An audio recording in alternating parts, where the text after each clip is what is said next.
Welcome back to The Remote Life. My name is Han Talbot, also known as Han Meets World, and today we'll be chatting with Maris Kohv. For the past 6 years, as founder and CEO of MINOMA, Maris has been crafting transformative experiences for conscious entrepreneurs and mindful nomads. In this episode, we talk about MINOMA and who it is for, the power of in-person events for remote workers, and some tips for finding more mindfulness in your own remote life. So grab a coffee, a tea, or something stronger, and let's get started. Well, Maris, welcome to the Remote Life podcast. How are you today? Thank you. I'm feeling really excited.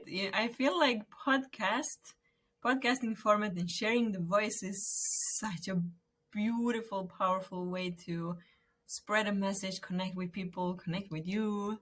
Thanks for having me. I love that you said that. That is exactly the idea and a kind of point of the podcast, is that we're able to have these longer, more meaningful and deeper chats. So yeah, absolutely welcome. It's funny, I feel like this has been a podcast that has been a long time coming. I feel like this is a long one in the making, so I'm looking forward to chatting more. And I guess that leads us perfectly into the first question. So tell us about you and your remote life journey so far. Great question. My remote work journey, I feel like it's really, really linked with also this freedom lifestyle. And to give a bit of context, I remember very clearly those days in university where I felt really, really stuck and not understanding why I actually do feel stuck, and how my daily life unfolded at the time was I was living like a double life. I had my friends and my family in my hometown, and I went there for weekends, and I had like a normal social life, almost doing my best to just, I don't know, fit in and pretend that everything is normal, everything is fine, I'm feeling fine, there's nothing that is weighing me down, right? At the same time, when I went back to where I was studying architecture at the time. I was by myself, and many times I completely crashed. I really collapsed into this state of numbness, lack of motivation, lack of inspiration. I couldn't even go to university, and that was really, really painful because I was one of those high achiever students throughout my whole high school. So university felt really, really painful because I was completely failing. And at the same time, I felt like I was in a state of constant depression. And this is now, I can really look back at it as almost like a blessing, a gift in disguise, because I really feel like this experience of feeling really stuck and low in an environment that somehow is not meant for you is just a way to push you to another path. And at some point I felt so incredibly overwhelmed, so numb, so lost, that I somehow naturally, intuitively, instinctively, I just cut a lot of things out of my life. My 5-year relationship, I cut contact with even with my parents, because too many questions, and also all the friends, they went with it. So I was left with a lot of questions. I was left with me by myself, trying to figure out what I actually really, really want from life. And that is super confusing, such a crazy time, but at the same time, also, wow, again, it gave me space to question things. And I somehow, surrendered, because I gave up trying to fight and figure things out, and just, okay, I give up and see what happens. And that somehow led me to a 10-day meditation course. And to keep this part really, really short, although I think it has so much to unravel here, but to keep it really short, the 10-day meditation course was unbelievable. It was something that gave me access to intuition. And that's why I referred to freedom before, because I think the location independent lifestyle is just one aspect to it. The other aspect is the internal freedom that we eventually want to reach. So Vipassana was a gateway to it. I really connected with my intuition and my heart, with my body in general. And this is a really interesting shift, because before, when I was trying to figure things out, I was so stuck and I just lost hope.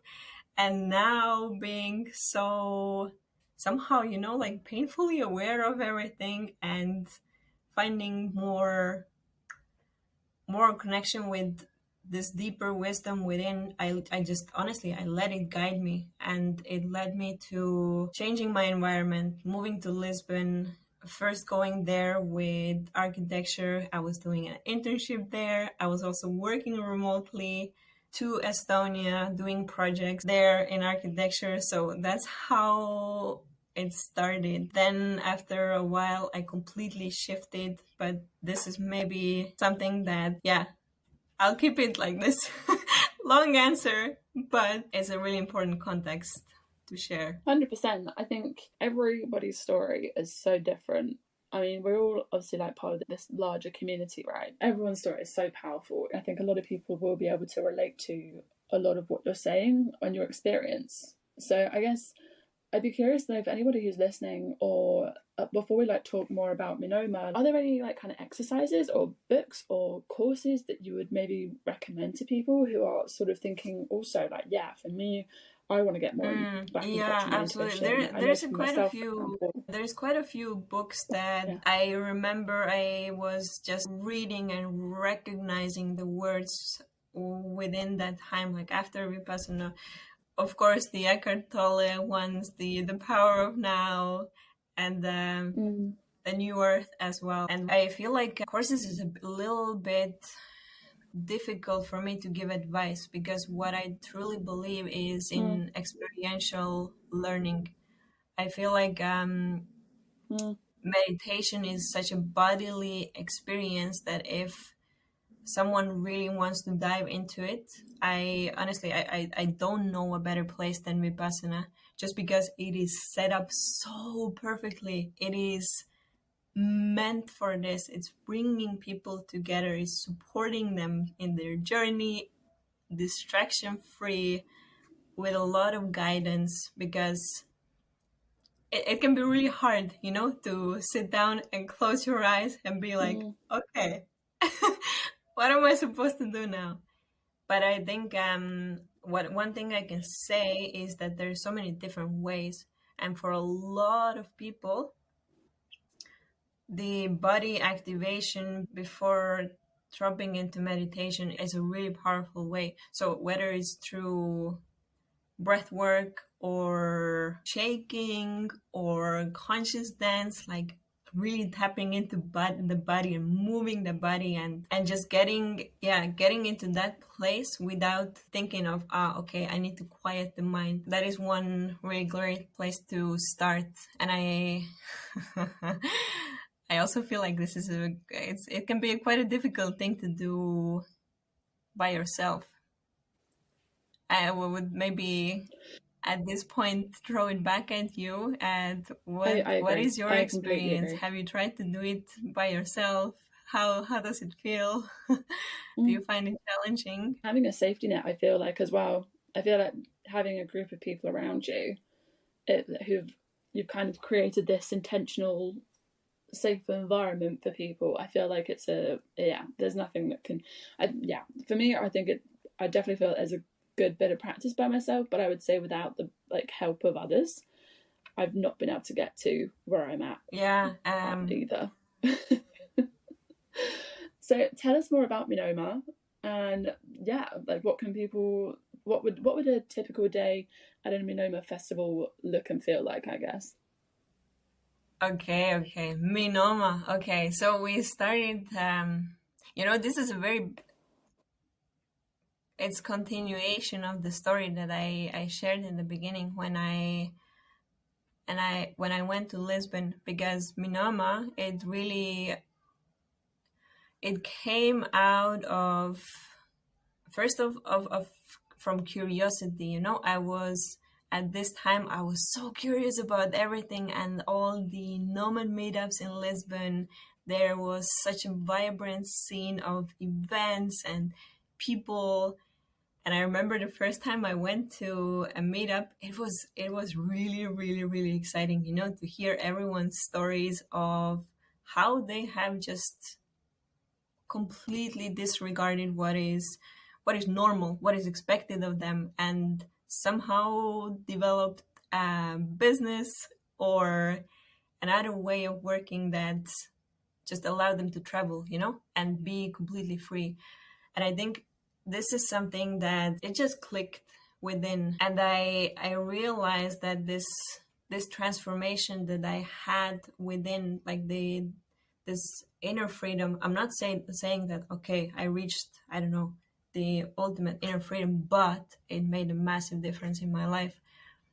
And I think this combined with this inspiration from the location independence, that freedom, they just somehow, boom, you know, matched.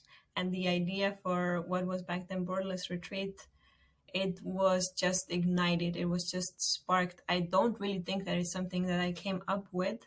I think it's something that, I don't know, somehow just came through me, if that makes any sense. So how we started is also just by having small meetups, but what we felt on those weekly meetups at that time, that was six years back, is that every week you meet new people and there was constantly these conversations. Where are you from? What are you doing? And then a couple of weeks later, they're gone. And it felt like it was really exciting, but lacked the depth of connection that could be possible. So what we did with those meetups, we added a little twist of what you mentioned before, the safe space, the invitation to share something really, really meaningful. Because what I've seen is that brings together these type of people who, yeah, they have maybe the location independent lifestyle, they really value freedom, but they want to go deeper. There is a deeper craving for ease and peace and joy, you know, to find our way back to that. So we started hosting weekly sharing circles before we ever did a retreat. Now by 2024, we have done 35 retreats and one festival. And who MINOMA brings together is both entrepreneurs and remote workers, travelers, nomads who are either curious about mindfulness or they already have their own practice and they really want to connect with other people who have the same values, have the same urge to at least once a year to completely reset, slow down, because they understand the power of also taking it slow. Because many times when we take a step back to slow down, it's also a way to accelerate, but in a almost like laser targeted way. That's why we focus so much on like alignment because it's a way to connect with this like the same inner compass inside that knows exactly what is your best use of energy, what is your best next step. You know, there is so much wisdom within that. This is what we constantly tap into with MINOMA. And a festival as well. A typical day, this is an interesting question, because if you think of a festival, it has a very different built up, because instead of the stages and keynotes and networking, we have built it up around circles around deep connection and also a lot of embodiment. We actually curate the whole program in that sense that there wouldn't be so much intellectualizing the talks, inspiration, because it is a fleeting state, it is a fleeting emotion. We have seen that lasting shifts, they really come through embodiment. So a lot of the festival sessions, they really are about embodiment, coming back to our bodies through dance, through yoga, through breath work, through heart activation. There's so many different modalities and sessions, but it's all meant to bring us back to our body, bring us back home, so we can actually, like, on a very, very deep level, connect with other people as well, because it's all a mirror. So yeah, a little sneak peek, a little recap. Who is MINOMA designed for? Like, who is your specific person that you are kind of is the target, right? Like, is it digital nomad specific? Is it for anybody? Like, in the remote work world, is it for anybody at all who may be listening? Yeah, good question. Because you know what? When we were rebranding from Borderless Retreat to MINOMA, MINOMA is actually a combination of two words, mindful nomad, because how we started being so immersed in the digital nomad community and hosting events, also mostly people who have this lifestyle, we just saw something really incredible. We saw that there is an instant sense of community and connection between people who share the same lifestyle, because by default they have very similar perspective on life, a lot of similar struggle, for example, missing out on some things from their home, not seeing their parents grow old, or missing their sister giving birth, and some things that are also quite painful on this journey towards traveling and constantly meeting new people. So there's a lot of different sides to this lifestyle that, especially 6 years back, a lot of other people just don't understand. And this is something that brings people together like nothing else, is them sharing their experiences and feeling completely seen and understood. So it did start off from the lifestyle, but what we have evolved into, and also what naturally just happened was a bit of an opening up to different types of people and lifestyles and careers as well, because as I said before, the main intention that people have is actually finding this connection with themselves back, and finding ways to create a life that they don't have to run from their shadow. What I mean by this is that the location independent lifestyle is almost like the first step out of, for a lot of people, first step out of this structure, the corporations, the educational structure, a lot of this system that many people, they feel stuck in, right? So they had this deep calling to go and travel and explore, but it's just the first step. And then through that curiosity, they also feel like, okay, great, I can see that through exploring the world and through changing my environment, I change a lot internally. Like, the external changes, they are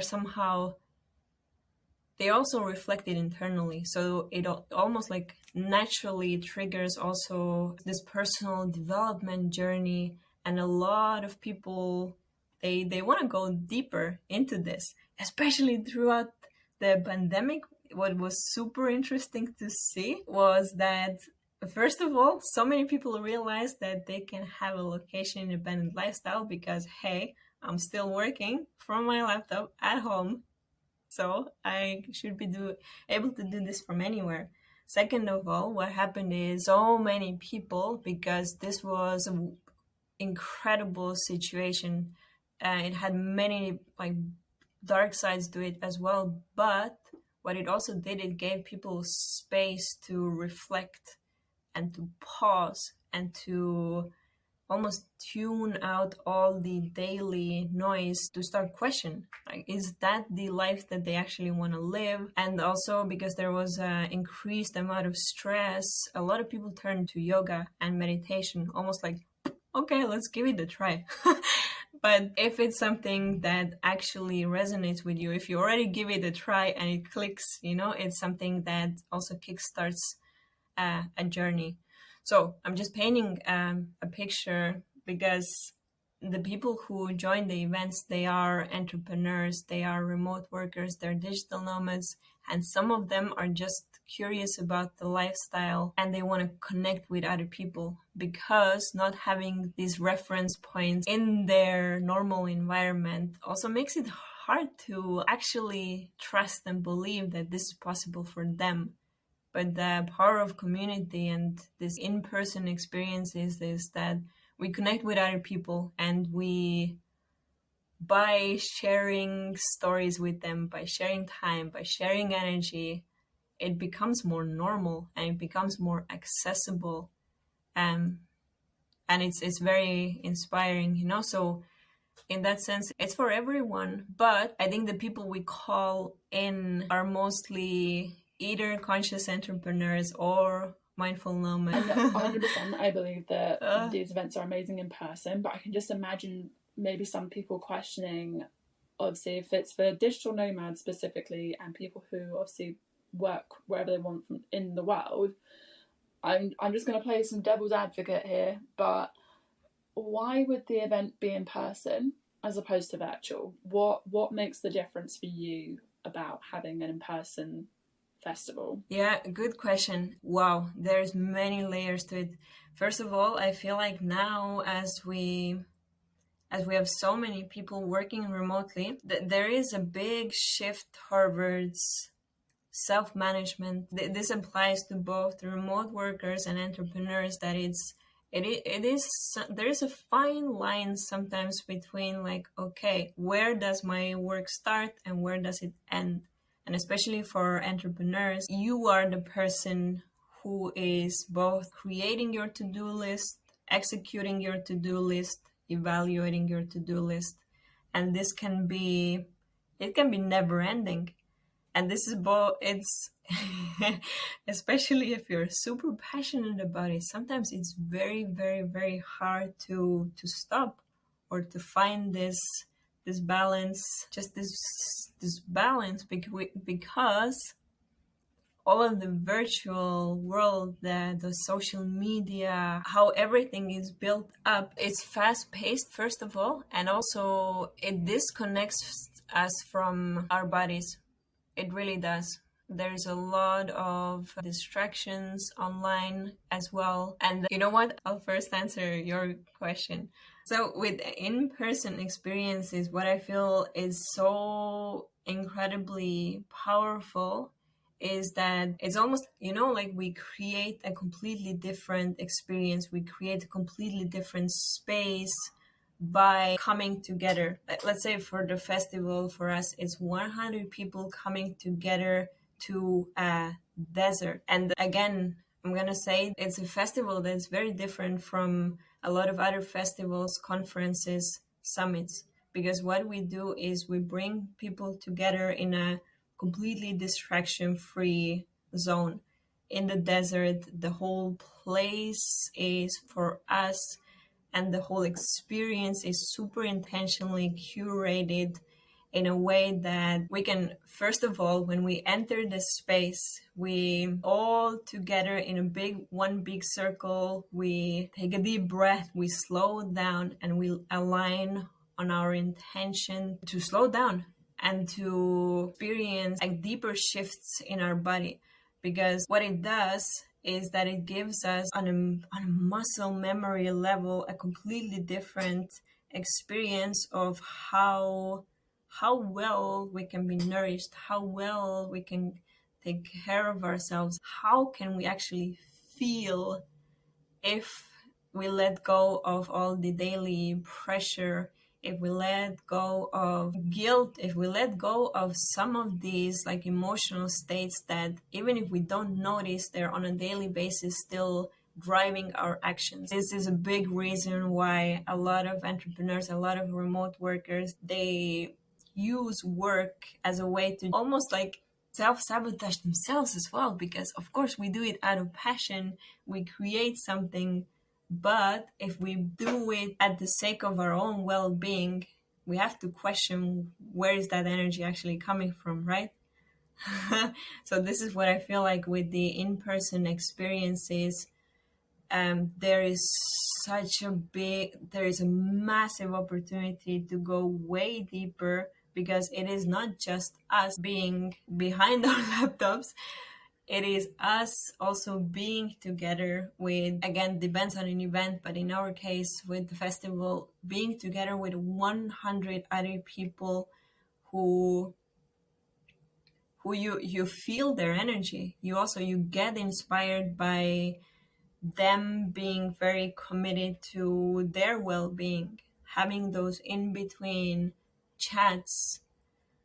There's also, there's already science also about this, what happens when people come together and they, for example, meditate in a group, what it does to our nervous systems, how it syncs our heart rhythms, heart pace within a group experience. So I'm not an expert on this, right? So I wouldn't delve into this, but I can't even begin to start comparing those two, because I feel like the online experience is almost many times dragging us deeper into the whole of productivity, hustle, disconnection, and in-person experiences. They can completely shift that energy into more ease, more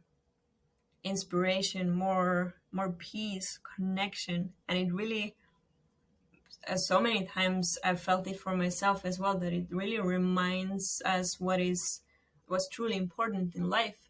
Because having this experience, if you really integrate it as well, then the next steps are also clearer. And it's clear that, okay, the pace that I was going at before is not really working. Great. Now I have such a massive reset that if I really take it in, like, okay, I want to feel like this on a daily basis. Cool. What do I do about it now? How do I plan my weeks, months, years? How do I make space for well-being? And you know what? This doesn't come anymore just from, it is a cool idea, well-being, da-da-da. It actually comes from experiencing something in your body that then makes the decisions for you. That is why we bring people together. That is why the festival is curated around embodiment. We want to get people from their heads to their hearts, and let that heart both guide their business, their travels, their lifestyle. I think that's amazing. It's not even just necessarily the nomadic lifestyle. I think having an entrepreneurial, or even you don't necessarily even have to be an entrepreneur. I think if you're entrepreneurial minded, which a lot of the time, being a remote worker, you typically do have that kind of more entrepreneurial mind, I guess. It is important to kind of connect with that sort of in a more emotional part of your brain and your intuitions. And I think just creating a really great space for people to be able to feel empowered. And I'm excited for your guys' second edition of MINOMA now. The second, right? Yes. Coming up at the end of the year. I'm excited to see what comes out of it, because you guys have been doing some amazing work on that. Is there anything else that you want to leave anybody with, like what people could expect from the festival? Okay, what to expect from MINOMA Festival? First of all, it is November 7 to 10 in Morocco. It's in the Agafay Desert, that's very close to Marrakesh. So the environment itself, it's quite surreal. It's quite serene. It's those sunsets and sunrises where you see the desert landscape and the camels walking on the distance. So it's a very, very inspiring location itself, but also in terms of community. Community is something that we focus on, of course, a lot.